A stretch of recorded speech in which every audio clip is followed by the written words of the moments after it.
Bonjour tout le monde, Dominique Verleid. Donc je suis responsable des relations internationales à la Chambre de commerce et d'industrie du Brabant Wallon.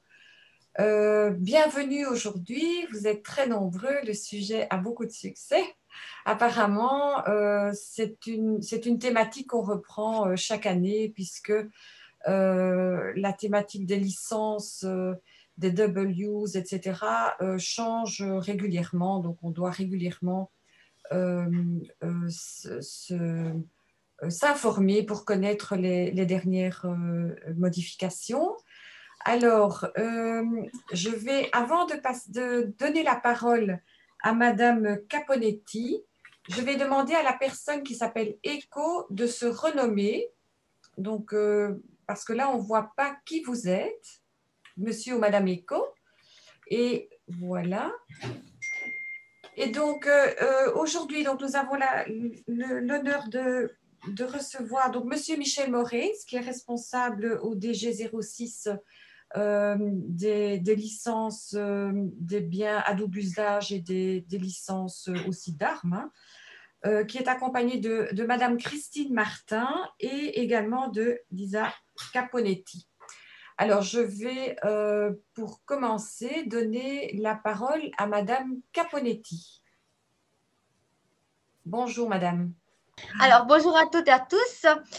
Aujourd'hui, donc, on va aborder les sujets du double usage et après une petite introduction donc, sur l'exportation en Belgique, donc pourquoi contrôler, qui contrôle quoi.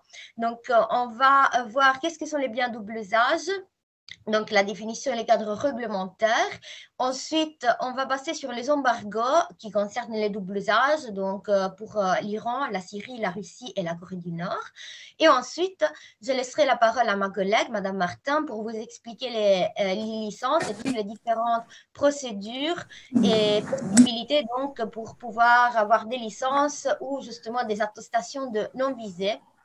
Donc, voyons alors avec une brève introduction à l'export-contrôle en Belgique. Donc, pourquoi contrôler, qui contrôle quoi? Donc, pourquoi des gens parlent d'export-contrôle? Donc, parce que l'exportation d'armes et des biens double usage donc, fait l'objet d'un contrôle à l'exportation visant à préserver la sécurité internationale. Donc, quand on parle de commerce d'armes ou de biens double usage, on est bien dans une exception au principe de libre-échange, selon justement les exceptions de sécurité telles qu'elles établies par l'article 21 du GATT. Donc, aujourd'hui, on va se focaliser sur le double usage. Donc, quand on parle de contrôle à l'exportation pour les biens double usage, pourquoi on le contrôle? Parce qu'il y a un risque de détournement. Quels sont les risques donc, de détournement liés au double usage? D'abord, la prolifération des armes de destruction massive, donc les ADM, c'est-à-dire des armes nucléaires, chimiques, biologiques et leurs vecteurs, c'est-à-dire les missiles. Des fins militaires indésirables, donc des exportations notamment vers des pays sous embargo d'armes non autorisées, et violation des droits de l'homme. Donc ça, c'est les trois risques de détournement de ce qu'on appelle les produits à double usage. Et pour ces raisons, donc, les entreprises impliquées dans le commerce des biens soi-disant appelés donc stratégiques doivent respecter des règles strictes qu'on va voir ensemble.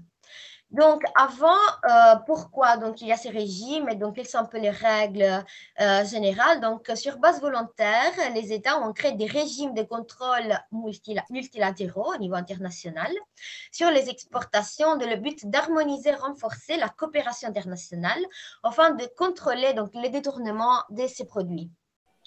Donc, à savoir, les régimes sont les groupes de fournisseurs nucléaires, ce qu'on appelle les NSG, donc les Nuclear Suppliers Group, les régimes de contrôle sur la technologie des missiles, qui s'occupent encore une fois principalement de contrôler et réglementer les marchés des missiles, les groupes d'Australie, qui concernent surtout donc, les armes et les produits chimiques et biologiques, et l'arrangement des Wassenaar, qui concerne principalement les biens double usage et les armes conventionnelles.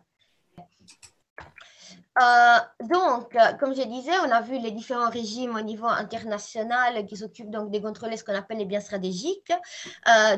Pour ce qui concerne la Belgique et en général d'autres pays européens, le contrôle s'est fait à différents niveaux de pouvoir. Donc, on a un contrôle international via les régimes que je viens de présenter. Il y a un contrôle au niveau européen via la réglementation européenne qu'on va voir en détail dans quelques minutes.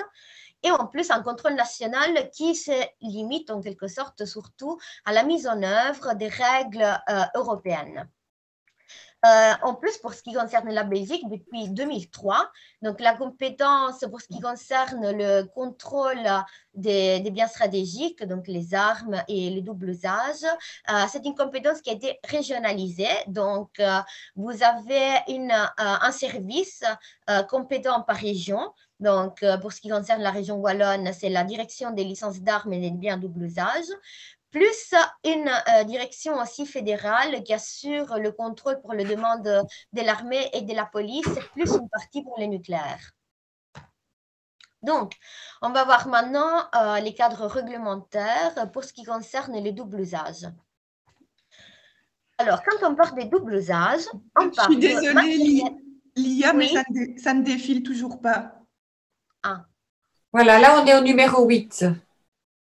Ah, j'en étais bien là. Enfin, ici, ça va, vous voyez? Ah, non. Oui, tu es au point 2. Attends, je dis recommencer. Là, ça va? On voit toujours la page 7. Je crois que c'est parce que tu n'es pas en mode présentation. Bah si. Oui. Enfin, là, je le suis. Alors, voilà. Donc, on parle de produits à double usage. Et qu'est-ce qu'on entend par produits à double usage? Donc, on parle de produits matériels et immatériels qui ont la caractéristique intrinsèque, donc d'avoir une double application, donc usage possible, c'est-à-dire pacifique et non pacifique. L'exemple le plus classique, c'est la fission nucléaire, dont l'usage pacifique, c'est donc la production d'énergie nucléaire, évidemment, et l'usage non pacifique, en utilisant la même technologie, c'est l'alimentation d'une bombe, par exemple, nucléaire. Oui. Tu peux mettre… Oui, merci Christine. Donc, on fait une différence. J'ai parlé des produits, c'est un terme assez générique, donc pour parler de produits matériels et immatériels. Alors, quand on parle des produits matériels, on parle de biens tangibles et équipements physiques, évidemment.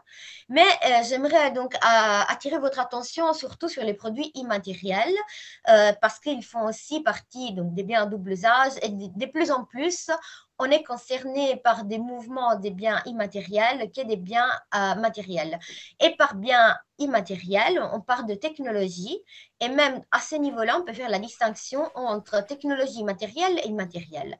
Des exemples de technologies matérielles sont par exemple des données techniques, comme des plans, des dessins, des diagrammes, des modèles, etc. Et dans la technologie matérielle, on parle des connaissances, assistance technique, instruction, compétences, etc. Donc, il faut bien comprendre que quand on parle des technologies matérielles, on parle des connaissances, notamment, raison pour laquelle les instituts de recherche et les universités aussi, et pas que les entreprises, sont concernés par la réglementation double usage. Parce que donc, il peut y avoir des échanges même à ce niveau-là. Oui, merci Christine. Alors, quand j'ai parlé donc de double usage, donc on parle de usage pacifique ou non pacifique, plus spécifiquement dans la réglementation notamment européenne, on fait la distinction entre un usage pacifique, c'est-à-dire civil, et non pacifique, c'est-à-dire militaire.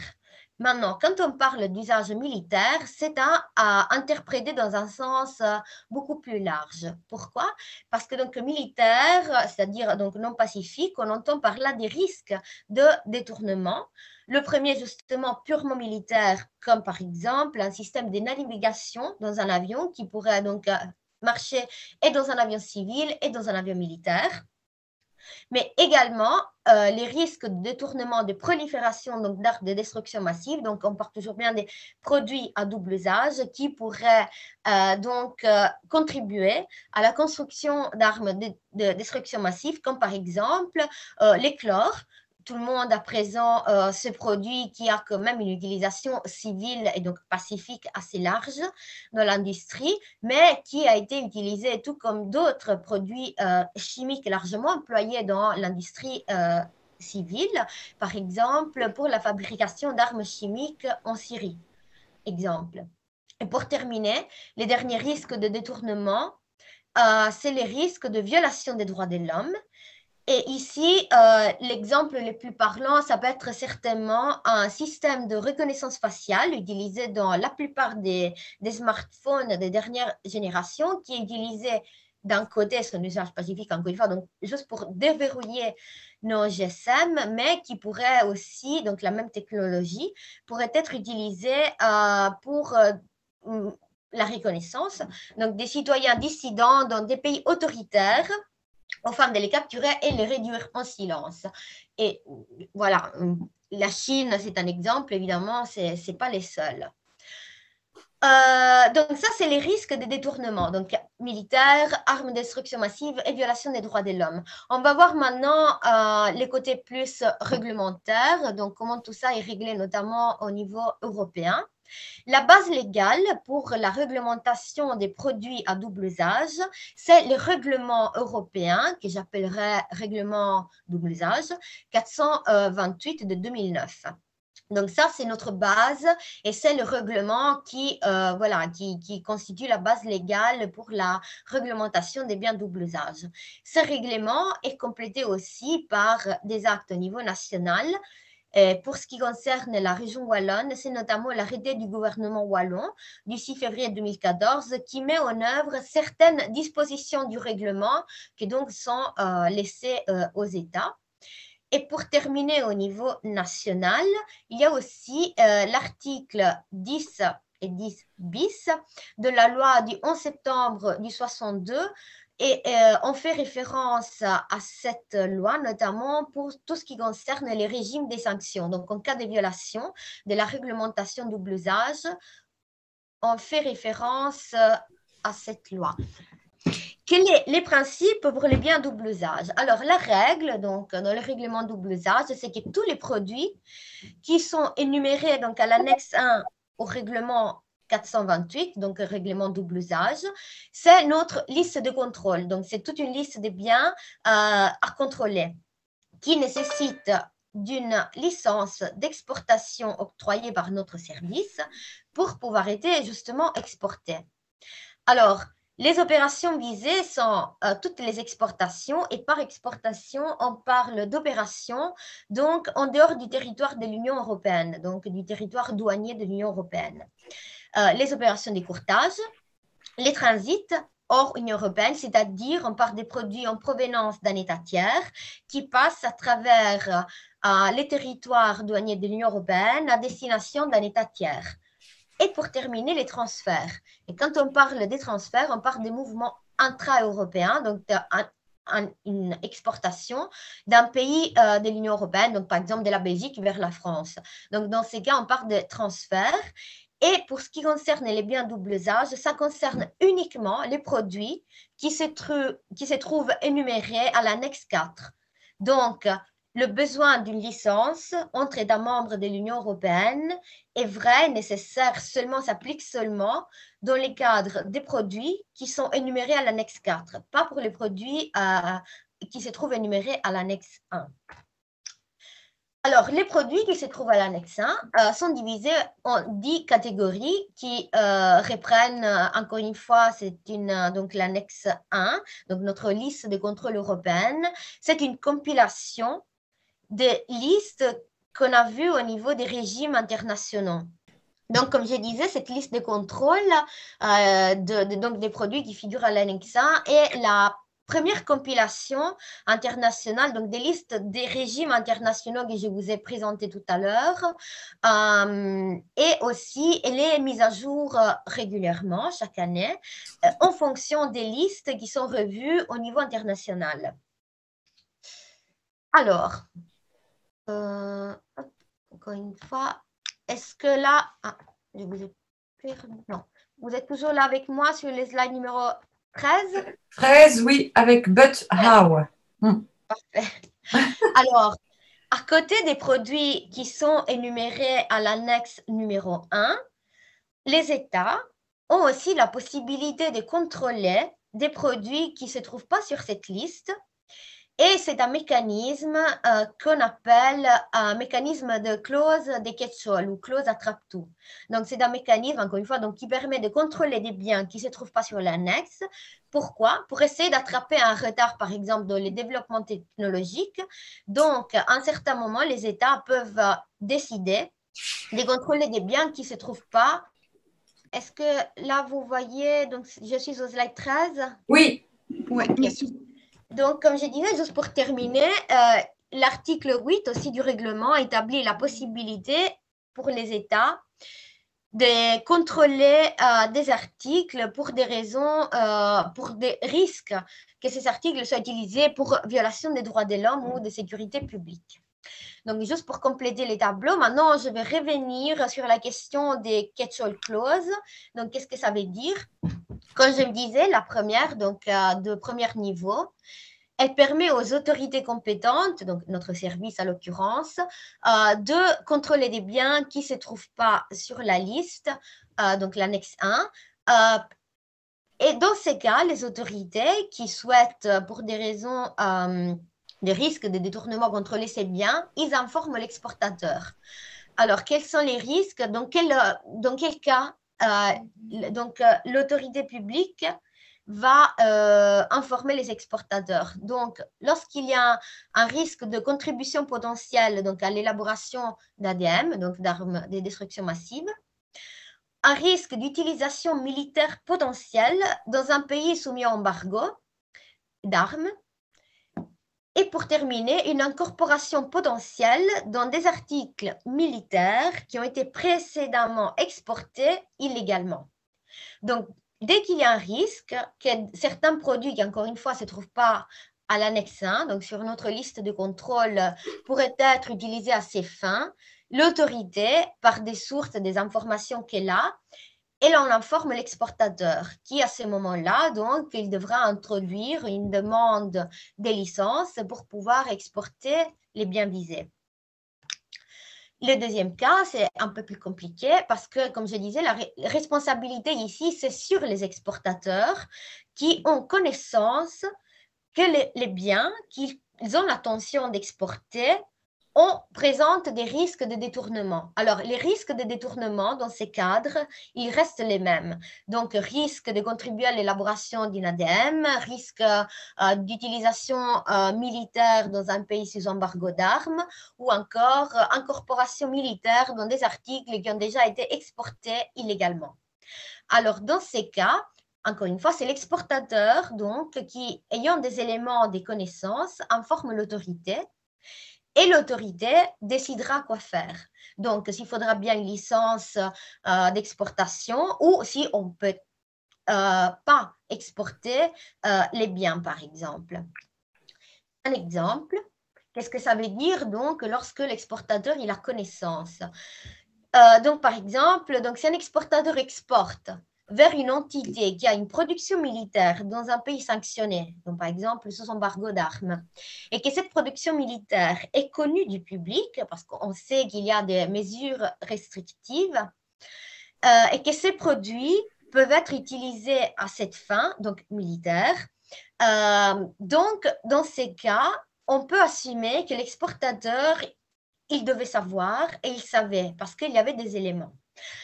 Encore une fois, sans rentrer dans les techniques, ça reste quand même de la compétence du juge d'estimer d'un côté et à quel point l'exportateur il est en mesure d'avoir connaissance et de déterminer qu'il y avait ces risques de détournement. Donc ici, on reste dans un cas théorique, mais quand même, on estime que voilà, il y a des éléments pour lesquels les exportateurs doivent avoir connaissance.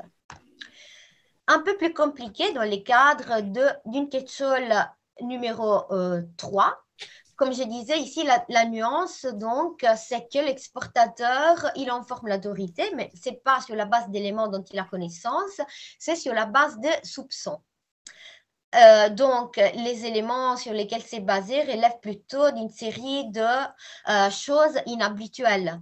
Et à ces propos, ils sont invités à consulter ce qu'on appelle les red flags, donc des sonnettes d'alarme, qui donc devraient mettre les exportateurs, encore une fois, en garde en disant qu'il y aurait un risque de détournement.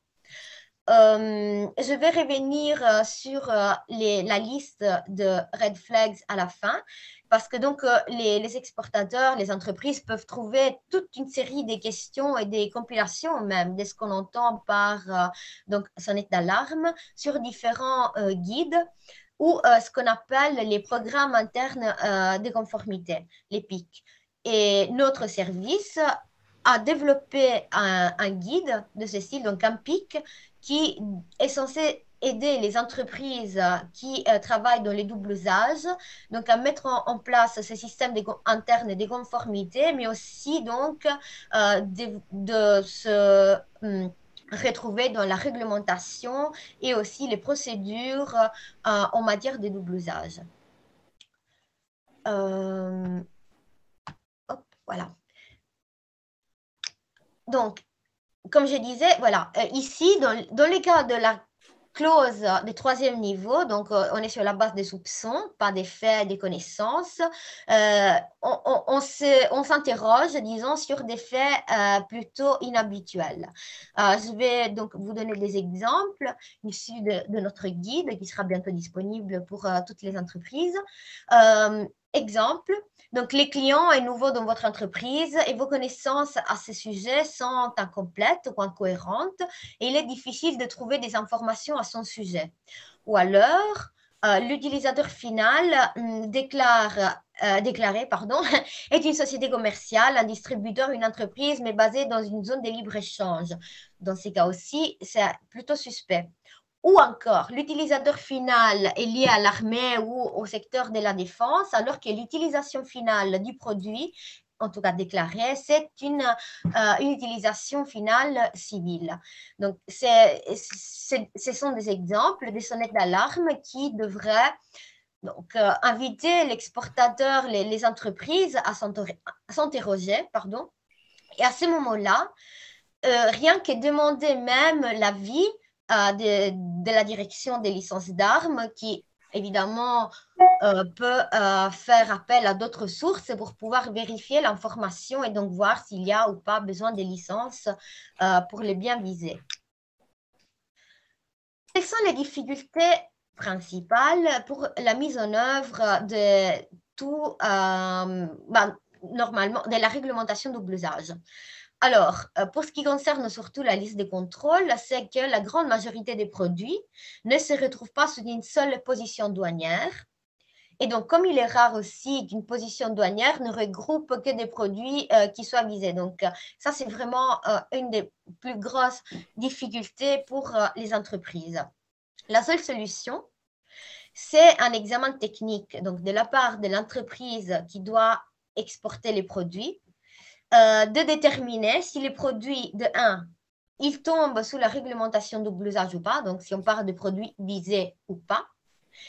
Et ensuite de déterminer, voilà, dans quelle catégorie et donc comment le produit est contrôlé. Maintenant, dans ce processus de classification, à tout moment, évidemment, l'entreprise peut faire appel aussi à notre service, et notamment à notre ingénieur, pour que voilà, il puisse avoir un aide, un support supplémentaire pour pouvoir classifier les produits. Mais il faut dire que l'entreprise, ça reste l'exportateur la mieux placée pour pouvoir déterminer son produit et donc la classification exacte de son produit parce qu'elle est la mieux placée pour connaître son produit. Mais donc, je les rappelle, évidemment, notre service est à disposition et à l'aide des entreprises pour les aider dans ces processus de classification de leurs produits. Voilà, on va passer maintenant aux mesures restrictives qui donc s'appliquent dans le domaine du double usage, toute une série de pays. Je vais juste m'assurer, évidemment, j'ai oublié de le dire, si quelqu'un a des questions, enfin, on peut m'interrompre à tout moment.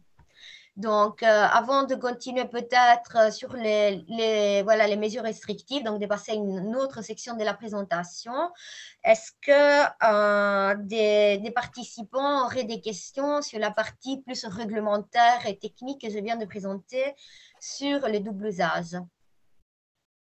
Et donc, si jamais c'est le cas, n'hésitez pas à m'interrompre. Donc, comme je disais, les mesures restrictives, donc l'embargo, donc c'est un instrument de politique commerciale qu'on utilise pour restreindre ou interrompre commerce ou des secteurs du commerce avec un autre État pour faire en sorte qu'il change son comportement politique, donc sur la scène internationale. Et donc, c'est plus correct, plus que d'embargo, de parler des mesures restrictives parce que l'embargo, c'est vraiment plus fort, c'est encore plus restrictif. Et donc, ça peut avoir donc, les mesures restrictives en différentes portées, différents champs d'application. Donc, ils peuvent s'appliquer, à un secteur ou plusieurs secteurs, à une liste d'entités, etc. Et aussi, ça change, à savoir, pour ce qui concerne les mesures restrictives et les embargos, normalement, sont décrétés au niveau du Conseil de sécurité des Nations Unies, donc au niveau international, et directement après mise en œuvre au niveau de l'Union européenne. Mais on a des mesures restrictives, qu'on va voir comme par exemple à l'encontre de la Russie, qui ne sont pas établies au niveau international, mais qui sont plutôt établies au niveau de l'Union européenne. Donc, ils s'appliquent qu'au niveau des 27 pays de l'Union européenne, mais pas, voilà, ça n'a pas une portée internationale. Et à côté de ça, juste pour savoir, il y a ici, donc les embargos peuvent être établis aussi unilatéralement par des États, comme par exemple les États-Unis, et avoir quand même, je tiens à le souligner, des implications, même pour les entreprises européennes. Donc, même si l'embargo a été, ou les mesures restrictives ont été décrétées par un pays qui n'est pas un pays de l'Union européenne, notamment quand on parle des États-Unis. Voilà, alors je vais continuer. Quels sont les pays concernés? Donc, comme je disais, les mesures restrictives concernent différents domaines. La liste des pays sous mesures restrictives, par exemple, pour ce qui concerne les armes, est beaucoup plus large que la liste des pays qui sont concernés par les mesures restrictives qui concernent que les biens à double usage. Dans ces cadres, on a donc l'Iran, la Syrie, la Russie et la Corée du Nord. Et comme je disais, donc, alors que tous les autres embargos ont été quand même décrétés au niveau international, donc par les conseils de sécurité des Nations Unies, pour ce qui concerne la Russie, c'est un embargo européen. Donc, enfin, c'est des mesures appliquées au niveau, entre guillemets, que de l'Union européenne. Alors, on va rentrer dans les différentes mesures, pays par pays. On va commencer avec l'Iran. C'est quand même les mesures qui datent voilà, depuis plus longue date. Comme vous savez, donc, ça date depuis 2006, où le haut représentant de l'Union européenne avec d'autres grands États, donc la Chine, la France, l'Allemagne, la Russie, le Royaume-Uni et les États-Unis, et l'Iran, évidemment, s'est assis autour de la table. Et le problème, juste pour résumer, je ne vais pas rentrer trop dans les détails, c'était d'éviter que le programme donc, nucléaire iranien reste une utilisation civile, encore une fois, et que donc il ne puisse pas développer d'armes nucléaires. Donc, tout un comité international, on a mis en place ce qu'on appelle les plans d'action globale conjoints, donc sur le programme nucléaire iranien, qui vise à s'assurer que l'Iran puisse développer un programme nucléaire, mais qui reste bien donc civil, pas militaire. Et à ce niveau-là, donc, des mesures ont été prises, comme je disais, au niveau international, notamment par le Conseil de sécurité, lequel a établi toute une série de ce qu'on appelle des résolutions. pour mettre en place donc les mesures restrictives. Alors, ces sanctions, donc ces résolutions du Conseil de sécurité, ont ensuite mis en œuvre par des pièces de législation, donc des décisions et des règlements au niveau européen. Alors, juste pour faire le point, pour ce qui concerne l'Iran, qui a quand même une situation assez compliquée, on parle d'élever, donc on parle des mesures restrictives qui ont été établies et maintenant sont établies par étapes. Et donc, on a différentes étapes dans ces processus. Donc, l'Adoption Day, c'est justement suite aux révisions législatives donc, de l'accord entre les États-Unis et l'Iran. On parle de 2015 ici, où donc on a mis en œuvre cet accord. Et donc l'Union européenne a adopté les cadres législatifs, comme je disais, via donc l'adoption des décisions et règlements, enfin d'élever toutes les sanctions donc qui était censé être levé à ce moment-là par l'accord, donc étape par étape. Deuxième étape, l'Implementation Day, donc à partir du 16 janvier 2016, il y a eu aussi la levée des sanctions économiques et financières liées au nucléaire. Et donc voilà, encore une fois, deuxième étape. Troisième étape, et voilà la phase dans laquelle on se trouve, c'est le Transition Day. Donc, et cette étape donc, aura lieu 8 ans après la journée de l'adoption, c'est-à-dire donc, en 2023. Et donc, c'est à ce moment-là qu'encore il y aura un assouplissement, voilà, des mesures restrictives. Et ceci dit, il y a des mesures restrictives qui vont rester en place, notamment dans les domaines des missiles. Et pour finir, et pour compléter les cadres, donc les Termination Day, donc 10 ans après l'adoption de cet accord, ça devrait tomber en 2025, pour la levée complète des mesures. Voilà. Oui, alors, évidemment avec l'image, ça va pas aller. Donc, juste pour dire que, comme vous savez, depuis 2018, les États-Unis se sont retirés de cet accord et donc ils n'ont plus, en tout cas pas pour le moment, ça pourrait changer, de voix dans toutes les décisions qui concernent la mise en œuvre de cet accord. Juste pour compléter les tableaux. Oui. Alors, comme je disais, on a toute une série de mesures qui s'appliquent à l'Iran. Donc, encore une fois, je mettrai l'accent évidemment sur ce qui concerne les doubles usages. Mais bon, quand on parle aussi d'embargo d'armes, j'en parlerai parce que souvent ils sont liés et la ligne parfois elle n'est pas si évidente à tracer entre les armes et les doubles usages. Donc, pour ce qui concerne l'Iran, alors il y a un embargo sur les armes, des mesures restrictives liées à la technologie des missiles, aussi des restrictions donc, pour certains transferts et activités liées au nucléaire, et aussi certains métaux et logiciels qui sont soumis à un régime d'autorisation. Alors oui, avant d'aller plus loin, je tiens à préciser, donc quand on parle des mesures restrictives, on a, disons, différentes cas de figure. Donc, soit un embargo, c'est une interdiction totale qui concerne une catégorie, comme ça peut être les armes.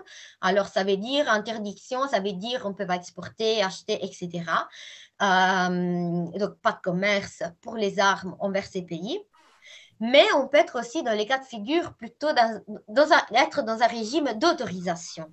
C'est-à-dire, certaines opérations bien déterminées et certaines catégories des produits, encore une fois, bien déterminées par la réglementation en place, sont possibles, mais dans un régime d'autorisation, c'est-à-dire il faut passer par des licences pour que les autorités puissent faire un peu les tris et voir si l'opération est autorisée ou pas.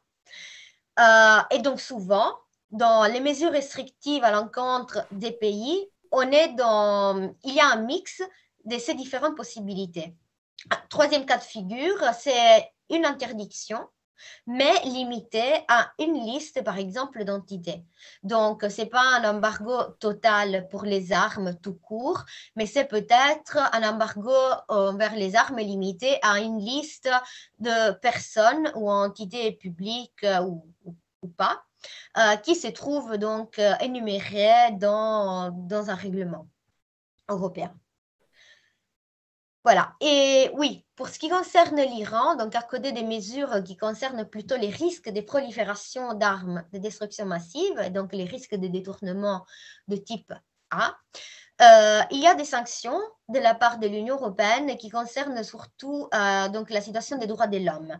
Et ce genre de mesures n'ont rien à voir et ne sont pas visées, donc encore une fois, sont établies par l'Union européenne, donc pas au niveau international. Elles restent en place. Donc, elles ne sont pas liées aux différentes étapes que je viens de décrire pour ce qui concerne la levée des mesures restrictives à l'encontre de l'Iran. Alors, pour entrer voilà, plus dans les détails et juste pour avoir quand même des références légales, pour ce qui concerne l'Iran, on a deux bases légales, le règlement et la décision. Je ne vais pas rentrer dans les détails de pourquoi on a deux bases légales qui n'ont pas du tout d'ailleurs la même force juridique ou la même portée. S'il y a des questions, je vais bien répondre après.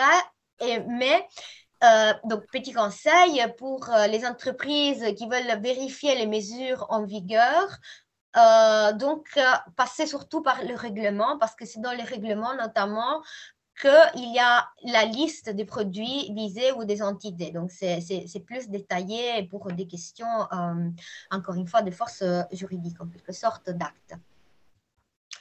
Donc, règlement qui date depuis 2012, dans sa version évidemment modifiée, et une décision qui date de 2010, donc qui met en œuvre les mesures restrictives établies au niveau international. Alors, oui, comme je disais, en parlant de mesures restrictives, je vais faire appel à différents niveaux de restrictions. Donc, une interdiction, c'est-à-dire, donc encore une fois, vers une catégorie des produits ou envers, voilà, c'est un embargo en fait, une interdiction de pouvoir exporter. Une interdiction, mais ici c'est limité, et limité ou conditionné plutôt si vous préférez, à soit une utilisation finale bien définie ou une liste d'entités. Donc, les conditions, encore une fois, sont à voir et à vérifier dans la réglementation. Et pour terminer, un régime d'autorisation.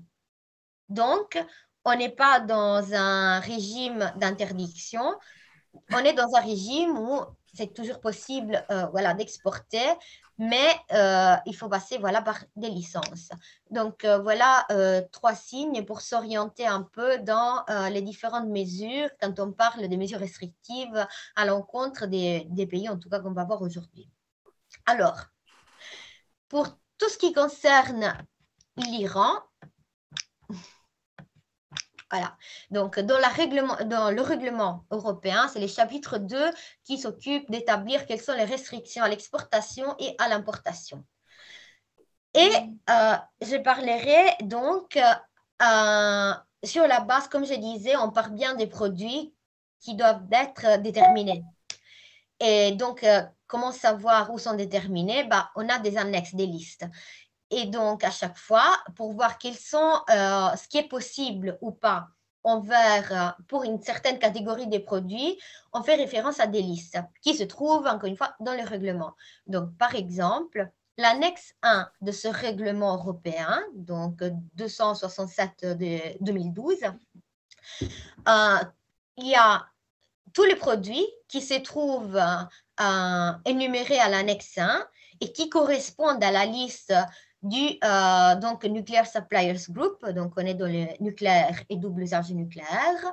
Ici, on est dans un cadre de régime d'autorisation préalable, c'est-à-dire que au cas par cas, pour ces produits, à voir avec, encore une fois, donc les services, notre service qui livre ou pas les licences, c'est possible mais il faut passer par une licence d'exportation. Pour quel produit? Encore une fois, donc c'est les produits qui se trouvent énumérés à l'annexe 1 de ce règlement, qui se trouvent correspondre aux produits de la liste du NSG.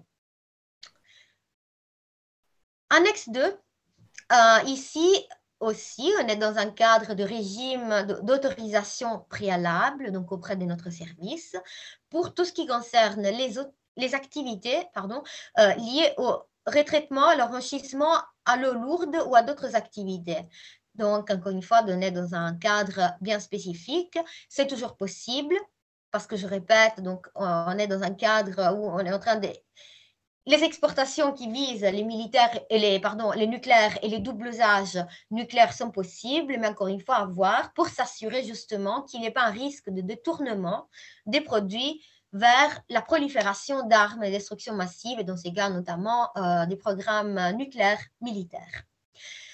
L'annexe 3, ici, par contre, on est dans un régime d'interdiction, c'est-à-dire pas possible d'exporter, d'acheter, etc., pour les produits qui correspondent donc à la liste du Missiles Technology Control Regime, donc c'est les missiles et vecteurs d'ADM. Pour tout ce qui est missiles donc et annexes, c'est une interdiction totale. Interdiction également et régime donc d'interdiction pour tout ce qui concerne les produits militaires qui se trouvent sur donc, la liste commune des équipements militaires de l'Union européenne. Donc voilà, les produits de référence se trouvent sur cette liste européenne.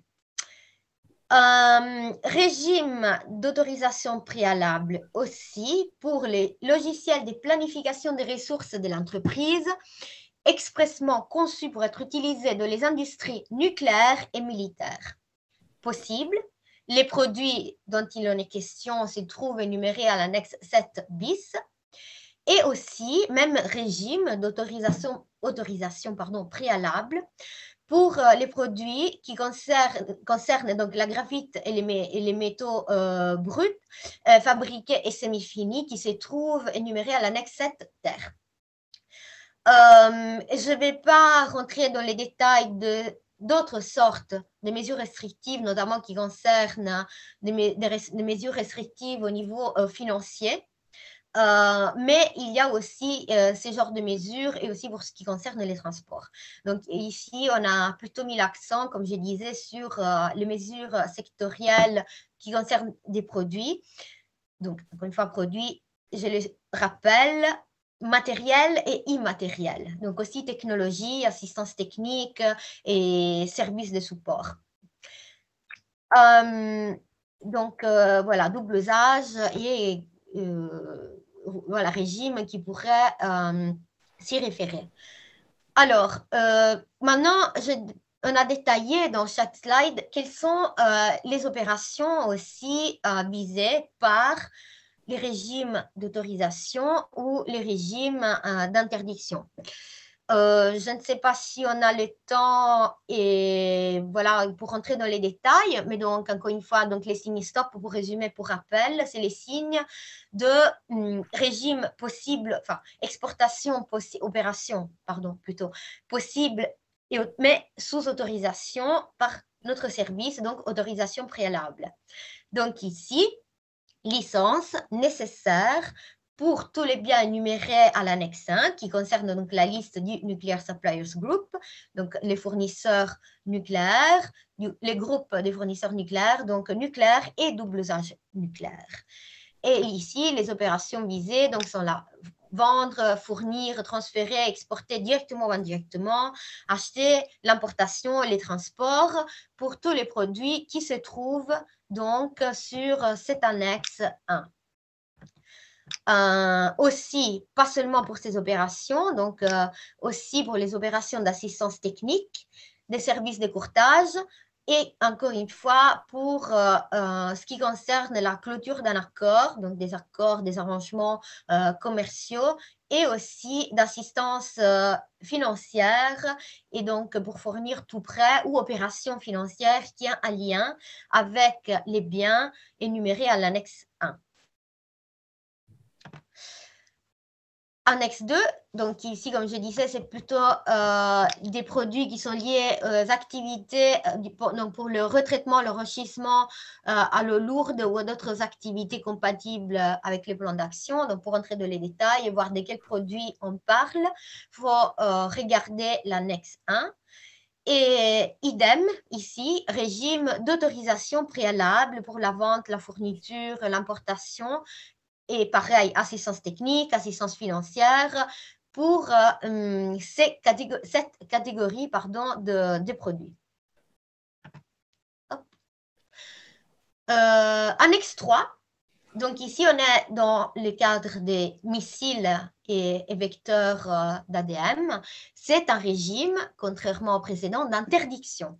Donc ici, c'est interdit de vendre, fournir, transférer, exporter, fournir assistance technique, assistance financière ou même clôturer des arrangements commerciaux qui concernent directement ou indirectement les produits qui se trouvent énumérés à l'annexe 3 du règlement des références, alias donc la liste du régime, voilà, pour ce qui concerne pour simplifier, les missiles.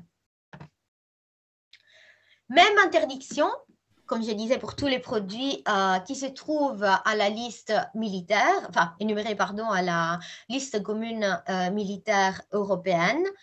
Et donc, encore une fois, interdiction de fournir assistance aussi technique, des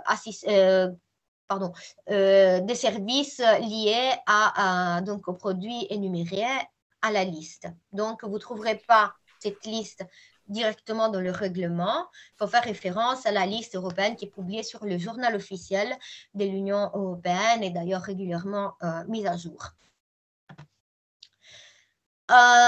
Régime que je disais d'autorisation préalable aussi pour les produits qui se trouvent donc énumérés aux annexes 7 bis et 7 tiers. Donc ici, régime d'autorisation, de quels produits on parle. Pour ce qui, donc ici, on parle donc pour l'annexe 7 bis, c'est les logiciels de planification des ressources de l'entreprise expressément conçus pour être utilisés dans les industries nucléaires et militaires. Donc, je le rappelle bien, régime d'autorisation, pas d'interdiction. Et aussi, voilà, l'annexe 7 terre, graphite, métaux bruts fabriqués et semi-finis. Et voilà, pour ce qui concerne les mesures restrictives à l'encontre de l'Iran, on peut passer à la Syrie. Donc, pour résumer, régime d'interdiction et d'autorisation qui concerne notamment tout ce qui touche aux produits militaires, missiles, interdiction, et pour tout ce qui est le nucléaire, c'est un régime d'autorisation parce qu'encore une fois, le développement civil du programme nucléaire iranien, c'est possible, selon les conditions établies par l'accord. Voilà pourquoi on peut le faire, on peut autoriser certaines opérations, mais voilà, on est dans un régime d'autorisation pour s'assurer qu'il n'y ait pas un détournement militaire de ces produits. Comme je disais, maintenant on passe à la Syrie.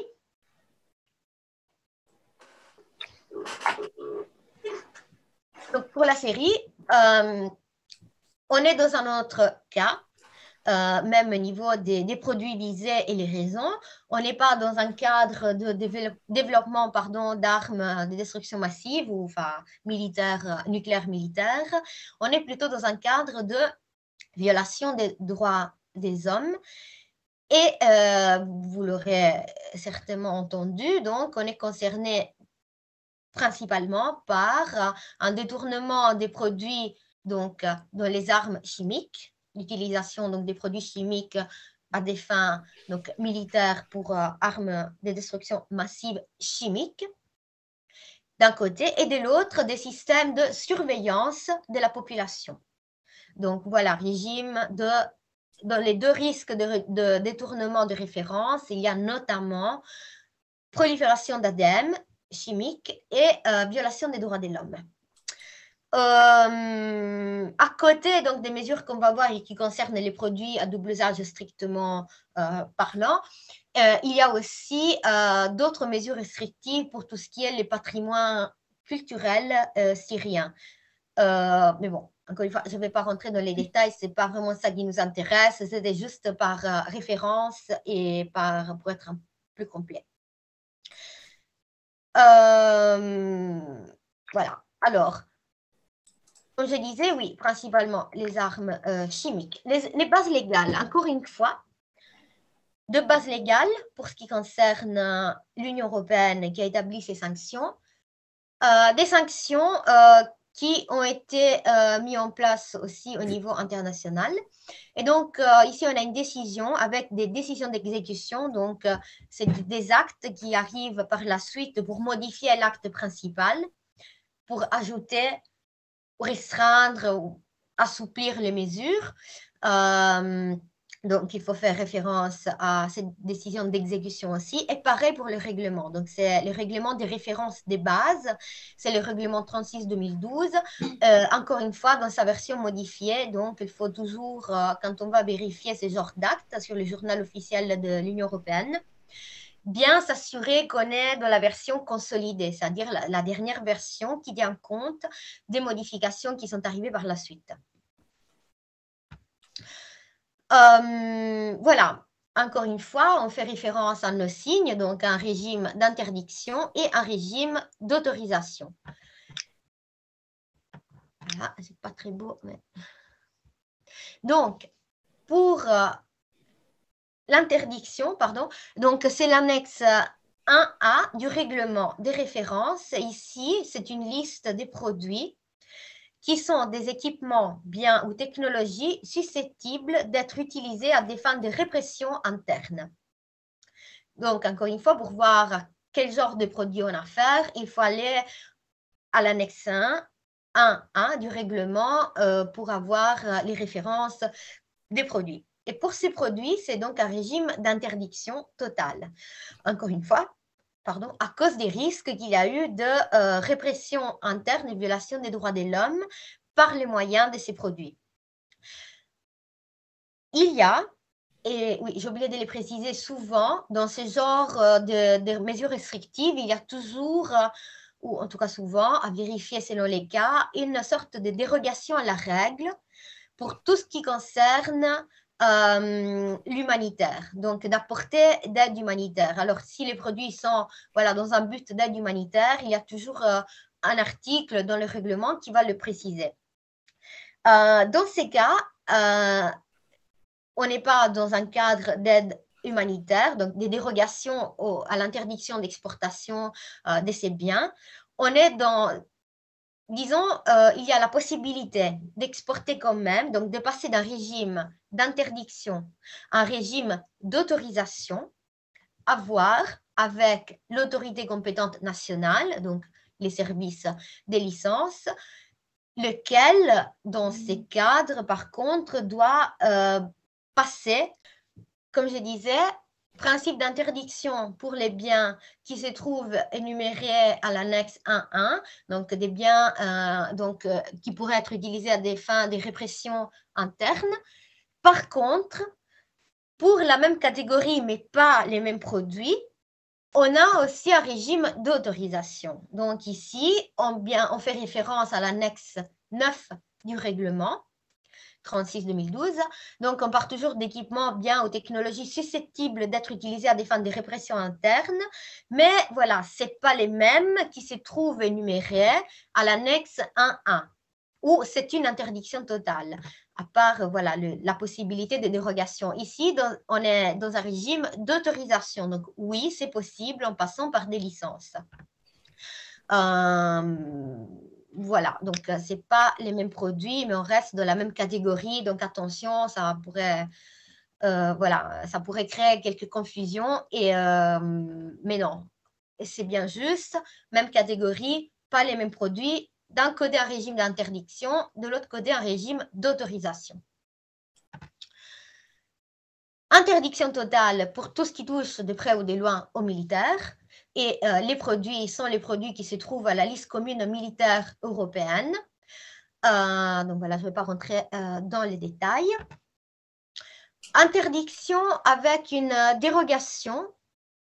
Bon, on y va par étapes. Donc, régime d'interdiction, donc ce n'est pas possible la vente, la fourniture, les transferts, etc., de tous les produits qui se trouvent énumérés à l'annexe 5 du règlement 36-2012, qui sont des produits utilisés notamment pour la surveillance, cybersurveillance, télécommunications et communication.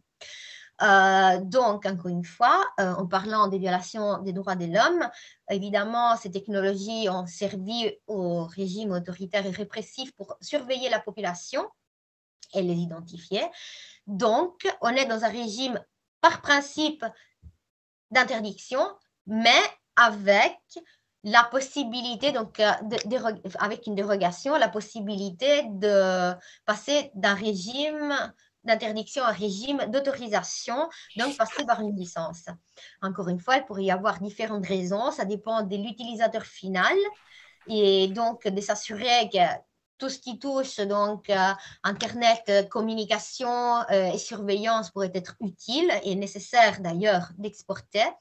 Mais donc, on passe dans un régime d'autorisation pour s'assurer justement de l'utilisation finale à ce moment-là.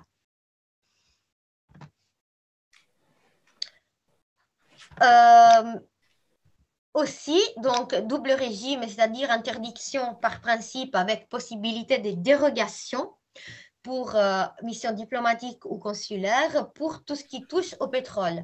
Donc, l'achat, l'importation, le transport de pétrole brut, des produits pétroliers, produits du pétrole, pardon, en Syrie. Donc, encore une fois, le principe, c'est l'interdiction, avec possibilité de passer dans un régime d'autorisation, donc à vérifier, passer par les services des licences pour s'assurer encore une fois surtout de l'utilisation et l'utilisateur, notamment final.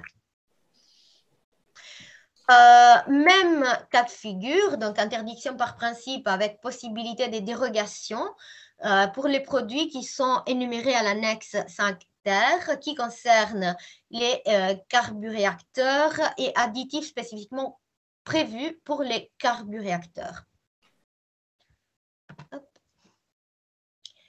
Idem pour ce qui touche à l'industrie du pétrole et du gaz naturel. Encore une fois, donc à faire attention, on fait référence à des annexes. Il faut bien donc regarder dans l'annexe et voir les références des produits en question. Donc ici, on est donc annexe 6, pardon. Produits, c'est des équipements et des technologies essentielles destinés au grand secteur de l'industrie syrienne du pétrole et du gaz naturel. Encore une fois, régime d'interdiction avec possibilité d'autorisation à voir avec l'autorité compétente. Donc, Syrie, annexe 8, interdiction pour tout ce qui touche or, métaux précieux, diamants. Et l'annexe 10, c'est des produits de luxe. Donc voilà, interdiction totale. Et idem, comme je disais, j'avais donc brièvement dit qu'il y avait aussi une interdiction pour tout ce qui concerne les biens culturels à cause du patrimoine culturel syrien qui était violé. Et donc, dans ces cas, c'est une interdiction, sauf évidemment où on est dans les cas de figure où on rend des biens qui ont été illégitimement et illégalement exportés de Syrie. Pour l'électricité, donc annexe 7 du règlement qui concerne la Syrie, équipements aux technologies devant servir pour la construction ou l'installation de nouvelles centrales pour la production d'électricité. Encore une fois, par principe, le régime est l'interdiction avec possibilité de avec la possibilité de, la dérogation, donc la possibilité d'obtenir une licence. Et je vous invite encore une fois, évidemment, à faire référence au règlement pour bien s'assurer de toutes les conditions et les détails qui rentrent dans les cas de dérogation et d'exception au régime d'interdiction plus général.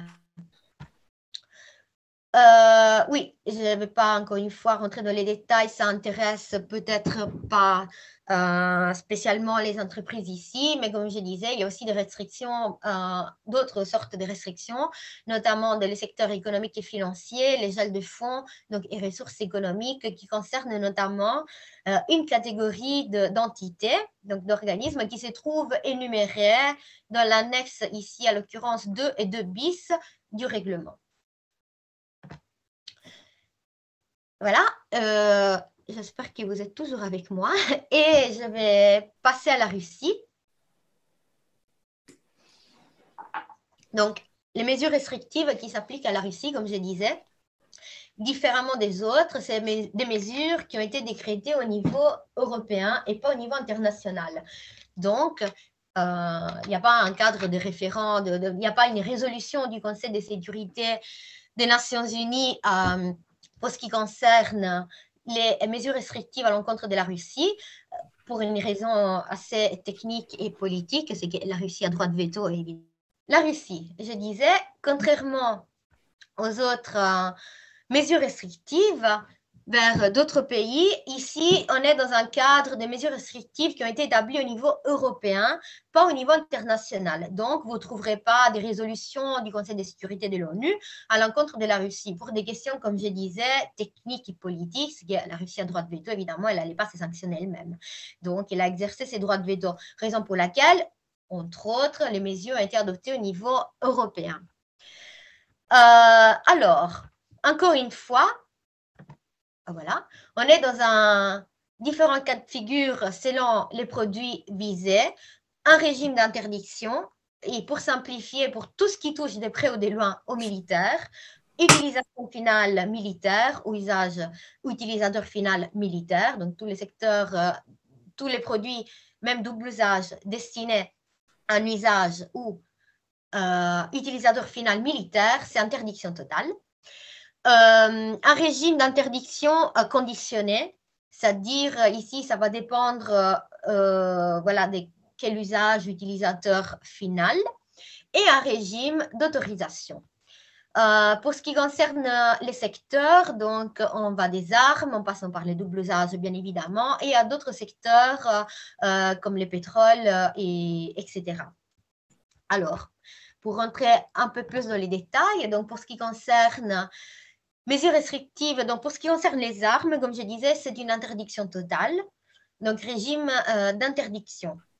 La liste de références, encore une fois, donc qui ne se trouve pas dans les règlements dans ces cas, c'est la liste militaire commune militaire européenne.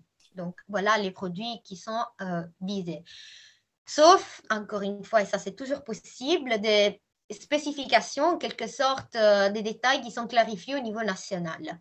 Mais ici, encore une fois, c'est un règlement européen, application directe dans les États. Donc, voilà, les produits sont les produits de la liste militaire européenne.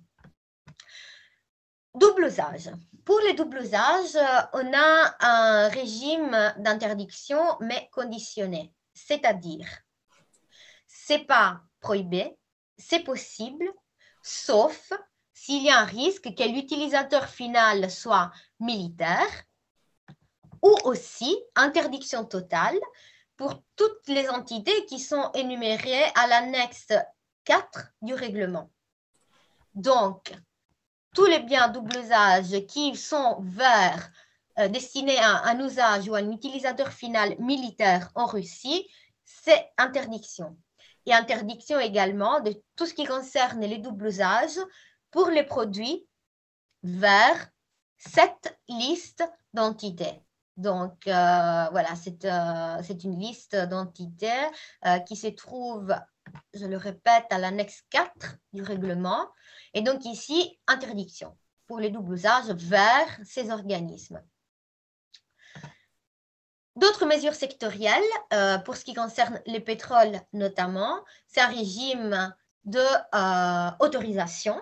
Donc, il faut passer par des licences, avec une seule exception qui concerne des biens bien spécifiques, donc des biens qui pourraient être exploités, donc utilisés dans l'exploration et la production de pétrole en eau profonde, à l'exploration et la production de pétrole dans l'Arctique ou des projets dans les domaines du schiste bitumineux en Russie. Donc voilà, on est dans un cadre très précis, des cadres très précis d'interdiction, mais sinon, a priori, c'est un régime d'autorisation.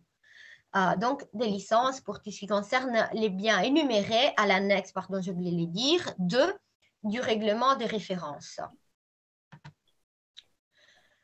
Mesures financières, encore une fois, je ne rentre pas dans les détails, mais il y a un régime d'interdiction conditionnée, c'est-à-dire il y a interdiction d'opérations financières vers une liste d'organismes qui se trouve énumérée à l'annexe 3, 5 et 6 du règlement. Pour différentes raisons, juste voilà, pour avoir quand même la référence, voilà la liste d'organismes, c'est surtout des grosses entreprises ou voilà, entités du secteur du pétrole et pas uniquement ou financier, agissant en Russie et liées notamment au gouvernement, entre autres.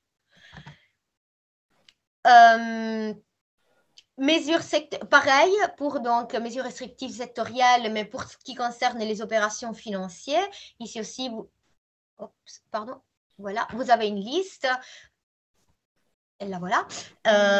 Donc, comme je disais, vous avez une liste donc, des restrictions pour ce qui concerne des opérations financières. Oui, je l'ai dit encore une fois, juste pour être complète, même si peut-être ça intéresse un peu moins.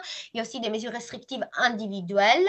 Et vous avez une liste ici d'organismes et personnes qui est régulièrement mise à jour par l'Union européenne. Et donc, il y a toute une série de restrictions, notamment en termes financiers, mais pas uniquement, pour cette liste des personnes physiques et morales, donc établies au niveau de l'Union européenne. Voilà, on passe maintenant à la Corée du Nord. Alors, mesures restrictives, évidemment,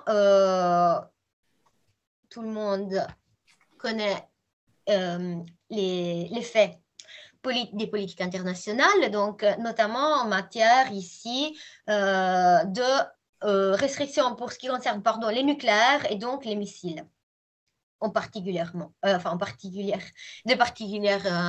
particulière. Pardon. Donc, les activités nucléaires et des missiles balistiques en cours en Corée du Nord représentent une menace sérieuse. Donc, à ce niveau-là, il y a eu une action conjointe au niveau international. Donc, encore une fois, contrairement à la Russie où on a eu que des mesures au niveau européen, ici, on a des mesures au niveau international. Donc, il y a toute une série de résolutions du Conseil de sécurité des Nations Unies qui ont décrété des sanctions.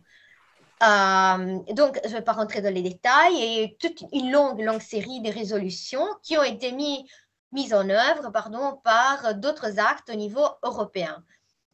On va voir donc, quelles sont les mesures en particulier. Et encore une fois, oui, on est dans un régime quand même toujours de dérogation possible pour des raisons humanitaires. Donc, pour toutes les interdictions, toutes les règles que je vais présenter, il faut garder à l'esprit qu'il y a toujours cette possibilité de dérogation aux règles pour des raisons d'apporter de l'aide humanitaire. Donc, en Corée du Nord. Base légale, comme je disais, donc on a toute une série de résolutions du Conseil de sécurité de l'ONU qui datent depuis 2006. Et pour compléter, au niveau européen, une décision, encore une fois, et un règlement qui met en œuvre notamment les mesures adoptées au niveau international, donc les résolutions du Conseil de sécurité. Interdiction. Alors, régime d'interdiction pour tout ce qui concerne les produits à double usage qui sont définis dans l'annexe 1 du règlement.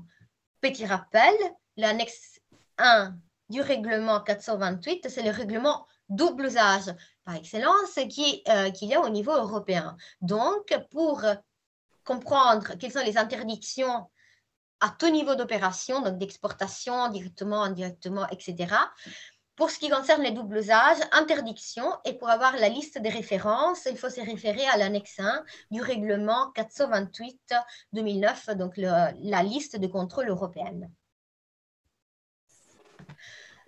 Annexe 2, l'annexe 2 est divisée en différentes parties. La partie 1, ça correspond donc à l'annexe 1 du règlement 428, alias tous les produits double usage. La partie 2 de cette annexe 2 concerne d'autres articles qui ont un rapport avec les armes nucléaires, les missiles balistiques ou d'autres armes de destruction massive, c'est-à-dire donc des produits qui ne sont pas repris à l'annexe 1, donc la liste de contrôle double usage européenne. C'est une autre série qui vient compléter la liste de contrôle européenne double usage. La partie 3 concerne donc des composants essentiels pour les secteurs des missiles balistiques. Et partie 4, technologies liées aux armes de destruction massive désignées. Enfin, voilà, je ne vais pas rentrer dans les détails, mais les autres, c'est des parties qui mettent en œuvre des dispositions bien précises, des résolutions qui ont été adoptées au niveau du Conseil de sécurité et différents paragraphes.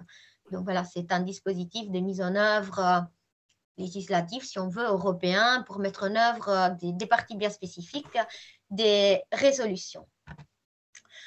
Annexe 3, interdiction pour ce qui concerne donc, les carburants aviation, donc interdiction, encore une fois, de vente, des fournitures transférées directement ou indirectement, les produits qui sont énumérés à l'annexe 3 de ce règlement de référence.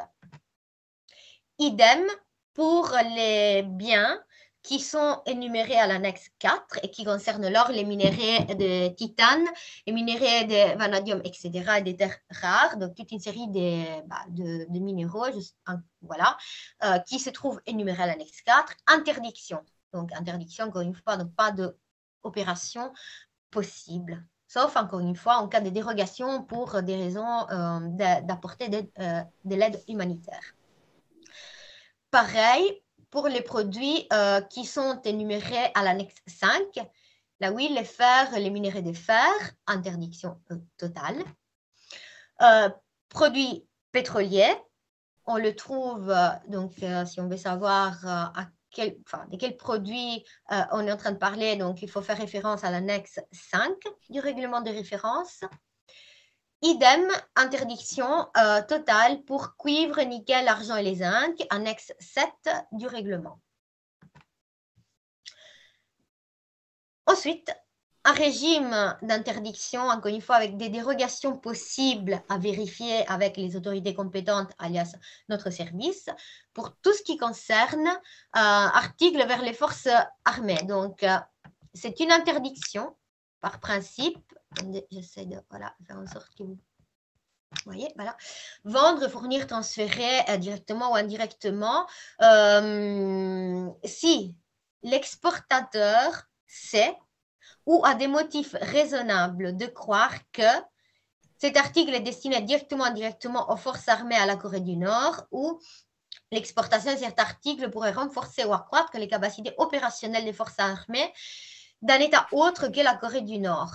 Et la même interdiction, c'est pour l'importation, l'achat. Encore une fois, si l'importateur ou le transporteur sait ou a des motifs raisonnables de croire qu'il y a un risque, en fait, que les biens visés, tous les biens visés, aillent au final aux forces armées de la Corée du Nord.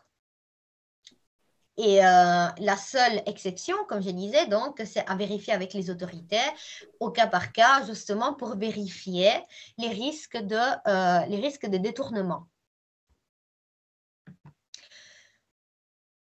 Interdiction. Donc, Corée du Nord, encore une fois, interdiction pour tout ce qui concerne les produits qui se trouvent sur la liste commune militaire européenne et les produits à double usage qui figurent dans ces cas à l'annexe 2 du règlement. Le règlement ici de référence, pas le règlement double usage, pardon. Voilà. Idem, régime d'interdiction oui, ça c'est important. Donc, pas seulement pour la vente, la fourniture, etc., mais aussi pour l'assistance technique, des services de courtage et tout ce qui touche aussi aux services financiers. Exception, donc pour les produits à double usage qui figurent à l'annexe 2 et la liste commune militaire européenne, donc encore une fois, régime d'interdiction, à part pour les véhicules non destinés au combat qui ont été conçus pour offrir une protection balistique ou qui ont été équipés des matériaux antibalistiques aux seules fins de la protection du personnel de l'Union et des États membres en Corée du Nord. Donc, encore une fois, disons que c'est une interdiction, j'aurais dû peut-être mettre un autre signe pour dire interdiction, oui, mais conditionnée, pour s'assurer justement de la protection des véhicules anti-balistiques. Donc ici, il y a toute une série de produits et militaires et à double usage qui sont concernés par cette quand même grosse exception. Article de luxe, interdiction, vous le trouverez à l'annexe 8 du règlement des références. Et idem pour annexe 9, c'est l'or, les métaux précieux et les diamants, régime d'interdiction. Oui, bon, il y a, disons, beaucoup d'interdictions pour ce qui concerne la Corée du Nord, ça va loin. Donc ici, statut aussi, avec des exceptions, enfin un régime des dérogations possibles à vérifier avec l'autorité compétente. Hélicoptère-navire, idem.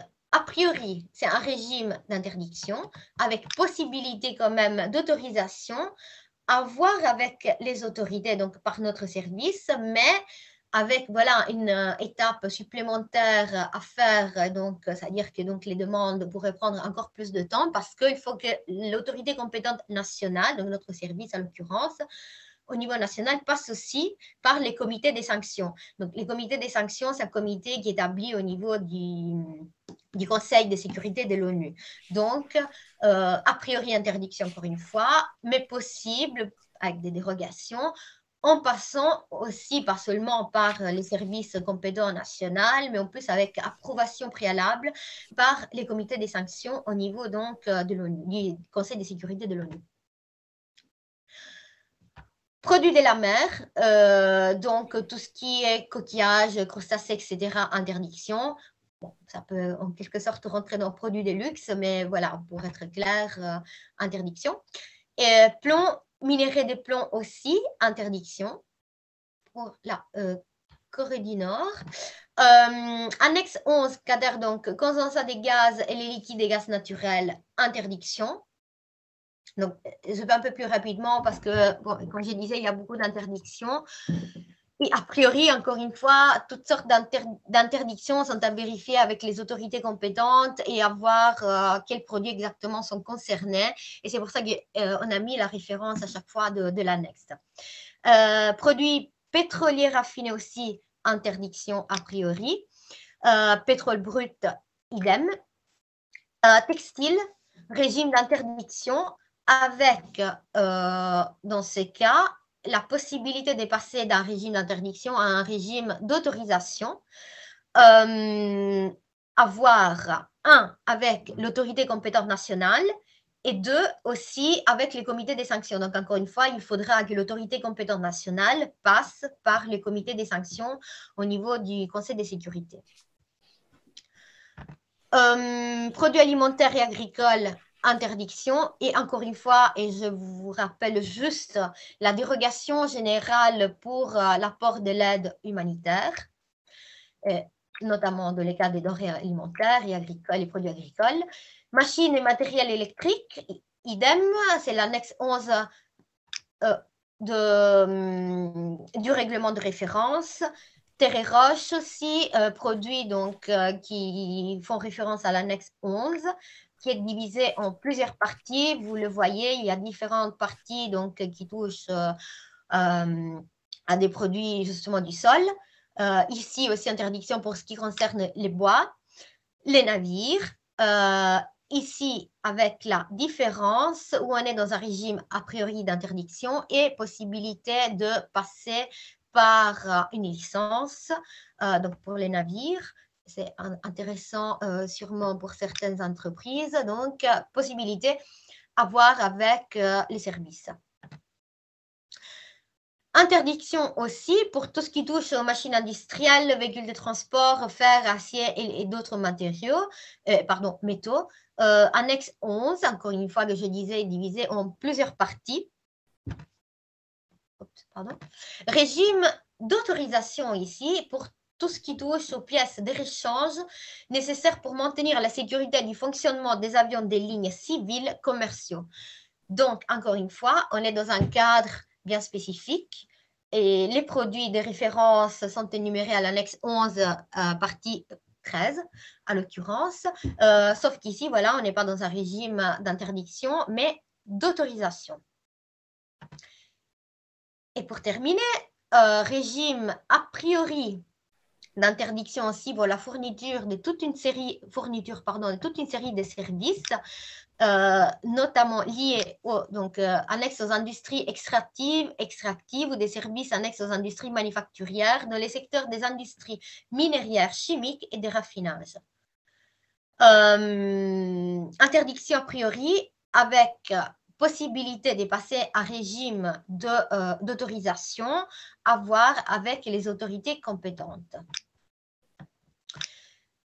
Et oui, je pense, voilà, je viens de faire le tour donc des mesures restrictives qui concernent les doubles usages et même au-delà. Et maintenant, je passe la parole à ma collègue, Madame Martin, pour qu'elle explique les différentes procédures et licences possibles justement pour pouvoir obtenir les licences dont je vous parlais ou dans quel cas une licence n'est pas nécessaire. Merci. Est-ce que vous voyez l'écran? Oui, tout à fait. Donc, juste, moi, pour me présenter, Christine Martin, je m'occupe dans le service de la gestion administrative des demandes de licence d'exportation de biens à double usage. Et donc, c'est pour cela que j'ai été désignée pour vous présenter le volet pratique. En résumé, c'est très simple, il y a 3 cas de figure possibles. Si le produit n'est pas visé, il n'y a pas besoin de licence.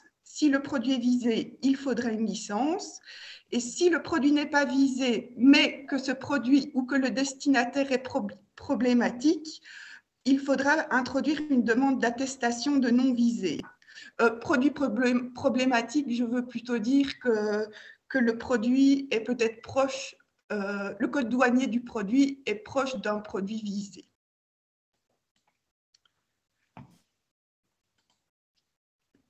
Alors, le produit peut être visé de 3 façons. L'IA vous l'a déjà expliqué dans sa présentation au départ. Il peut être visé à l'annexe 1 du règlement et destiné à être transféré à un État membre. Dans ce cas, le mouvement est exempté de licence, mais l'exportateur est tout de même obligé de préciser sur la facture ou sur tout autre document similaire le caractère visé du produit pour en avertir le destinataire. Il peut être visé à l'annexe 4 du règlement. Dans ce cas, tout transfert en intra-Union européenne est soumis à licence. Et enfin, si le produit est visé à l'annexe 1 et destiné à être exporté à un pays tiers, une licence d'exportation sera nécessaire. Nous allons voir maintenant les différents types de licences. La plus courante est celle qu'on appelle la demande de licence individuelle, c'est-à-dire un ou plusieurs produits exportés vers un destinataire précis. Un dossier est constitué de 3 documents que nous allons découvrir après, une demande de licence, un engagement et un certificat d'utilisateur final, et sa validité est de 12 mois. Alors, le formulaire de demande, vous le voyez en petit, mais je vais vous dire un peu quelles données il reprend. Donc, il y a les coordonnées de l'exportateur, du destinataire et de l'utilisateur final si ce dernier est différent du destinataire, les pays d'origine, de provenance et de destination du bien, Et enfin, les données spécifiques au produit, donc sa description, son poids, sa valeur, son code douanier, le code sous lequel il est visé dans le règlement double usage, ainsi que l'usage final qui lui est réservé. L'engagement reprend sensiblement les mêmes données que celles du formulaire de demande, si ce n'est qu'il a pour but principal d'engager la responsabilité de l'entreprise sur 3 points. L'exportation des biens repris sur la licence et uniquement ceux-ci, la livraison au destinataire renseigné, ainsi que la remise du certificat de vérification de livraison une fois l'exportation effectuée. Je précise que ce document doit être signé par une personne habilitée à engager juridiquement l'entreprise. Enfin, le dernier document qui doit être complété par le destinataire ou l'utilisateur final lui-même s'il y en a un. Ce document permet d'engager également la responsabilité de la société destinatrice via des engagements de non-réexportation.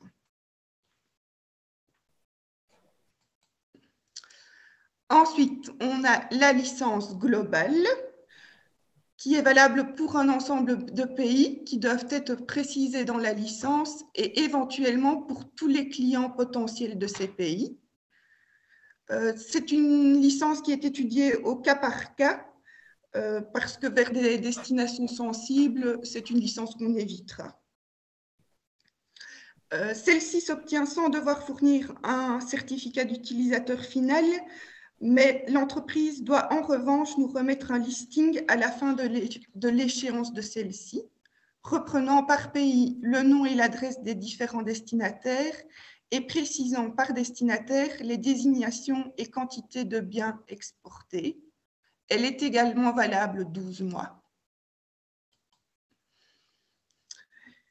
Ensuite, il existe un formulaire particulier pour les demandes de licence spéciale de transfert de technologie. Donc là, on est dans tout ce qui concerne le domaine de l'intangible. Celui-ci reprend les coordonnées de l'exportateur, du destinataire, ainsi que des informations sur la technologie concernée. Sa durée de validité est également de 12 mois. Le voici.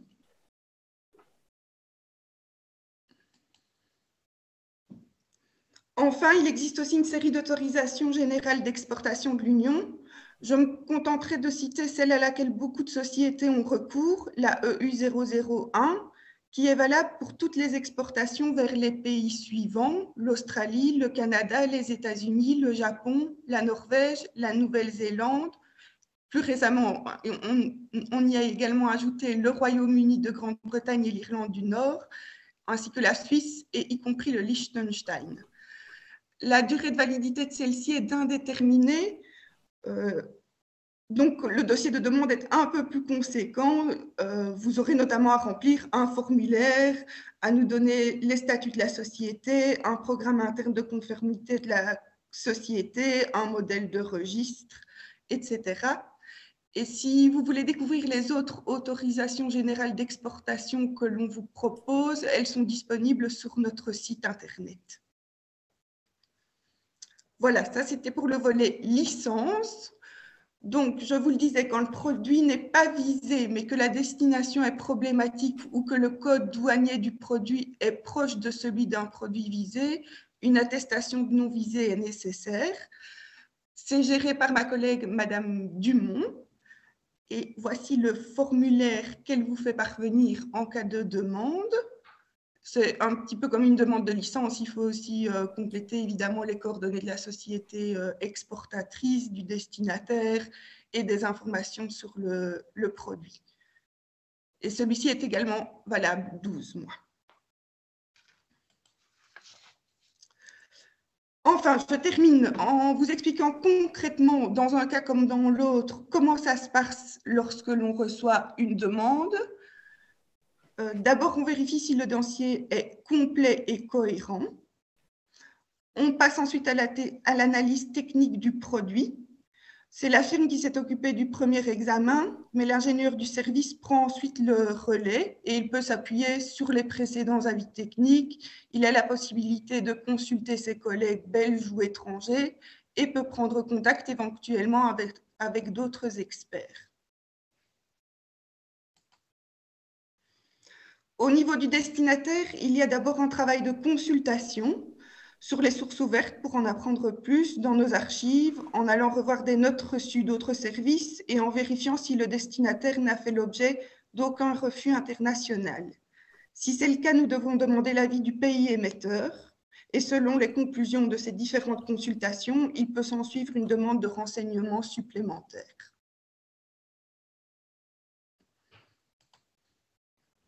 Enfin, nous terminons l'analyse du dossier en vérifiant l'usage final renseigné du produit. Sur base de ces différents éléments, s'ensuit le processus de décision, octroi, édition du document ou refus, pas d'édition, mais possibilité de recours. Je rappelle juste que la décision finale revient bien au ministre-président puisque c'est ce dernier qui signe tous nos documents.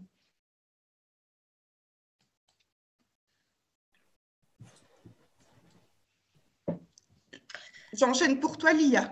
Oui, merci Christine. Alors, je vais juste terminer pour vous donner quelques infos utiles qui concernent notamment notre service. Notamment, donc, notre direction a récemment rédigé, comme je vous avais dit tout à l'heure, des lignes directrices pour la mise en place d'un programme interne de conformité pour les entreprises qui opèrent dans les doubles usages, ce qu'on appelle un PIC pour les doubles usages. Donc, ces lignes directrices, donc PIC pour les doubles usages, sera bientôt disponible et on peut l'envoyer même à Madame Verley, enfin, je veux dire pour le dispatcher même par la suite. Et en fait, on présente brièvement donc, la réglementation en matière de double usage. Et on explique aussi les différentes procédures, comme Christine vient de l'expliquer, quelles sont les licences possibles. Mais à côté de ça et surtout, toute une série de mesures conseillées aux entreprises pour s'assurer voilà, d'éviter les risques de détournement. Donc, toute une série de bons réflexes en quelque sorte. Et c'est aussi dans ces documents que vous trouverez ce que je disais, ce qu'on appelle les red flags. Donc, toute une série d'infos ou des questions qu'un exportateur pourrait se poser pour vérifier que les biens qu'il est censé exporter ne soient pas détournés. Voilà. Deuxième info, donc notre direction est en train de transiter vers un système d'e-licensing, c'est-à-dire que donc jusqu'à présent, vous devez rentrer tous les documents version papier, manuellement en quelque sorte, alors que bientôt, voilà, ce sera un système électronique. Et en effet, c'est vraiment un avantage, surtout pour les exportateurs, pour plusieurs raisons, notamment les dossiers donc, vont être traités plus rapidement, dans un plus bref délai et surtout, vous avez la possibilité de créer votre profil et de cette façon, donc, l'exportateur qui doit demander une licence, il n'aura pas besoin de rentrer tous les documents nécessaires à chaque fois parce qu'il y aura déjà un profil bien déterminé sur le front desk. Et merci Christine. Enfin, la réglementation actuelle en termes de double usage est en train de changer.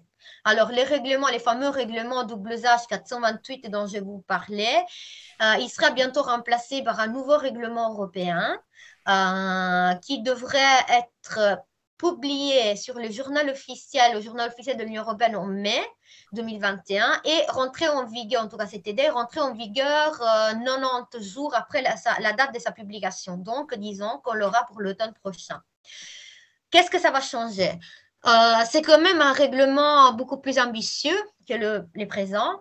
Et notamment, ce qui va changer, il y a du bon, du mauvais pour les exportateurs. La bonne nouvelle, c'est qu'il y aura des nouvelles autorisations générales, notamment pour les systèmes de cryptage. Il y aura aussi une nouvelle autorisation pour ce qu'on appelle les large projects, donc la possibilité, par exemple, pour les entreprises de ne pas devoir passer par une licence individuelle à chaque fois, par exemple, qu'on exporte dans un cadre d'un projet où il y a plusieurs partenaires. De l'autre côté, on accroît beaucoup les contrôles en matière de cybersurveillance et donc il y aura une série de contrôles supplémentaires qui seront possibles. Notamment, ce que je vous expliquais tout à l'heure dans les mécanismes là, des catch-all avec l'article 4, donc la possibilité de contrôler des produits qui sont pas qui se trouvent pas énumérés donc sur la liste de contrôle, et ben ce sera la même chose mais plus élargie pour voilà, notamment les produits de cybersurveillance. Donc, il y a des contrôles supplémentaires et accrus. Et juste, Christine, on vient de perdre la présentation, mais bon, on avait fini. C'était juste pour vous montrer les contacts, en fait, de qui est responsable de quoi chez nous. Et je ne sais pas si Christine... Il y a deux questions aussi. Il y a deux questions. Oui. Et voilà, en attendant peut-être la page. Oui. Je vais essayer de le faire. Voilà. Est-ce que vous voyez? On voit le corps. Ah oui, voilà. Voilà, donc ici, vous avez la liste des contacts dans notre service. Donc, M. Morel, qui est le directeur. Oui. Si vous avez des questions qui relèvent plutôt de la législation ou la politique en matière de double usage, à tout niveau, ce sera plutôt donc moi. Madame Martin, donc Christine, comme elle vous a expliqué, elle s'occupe plutôt donc des licences et toutes les procédures si vous avez des questions à ce sujet. Madame Pascal Dumont, ce sera plutôt pour les attestations de non-visés. Et pour terminer, notre ingénieur, M. Vlaming, pour les questions techniques et notamment au niveau de l'aide dont je vous parlais pour la classification des produits, c'est certainement lui la personne de référence. Merci.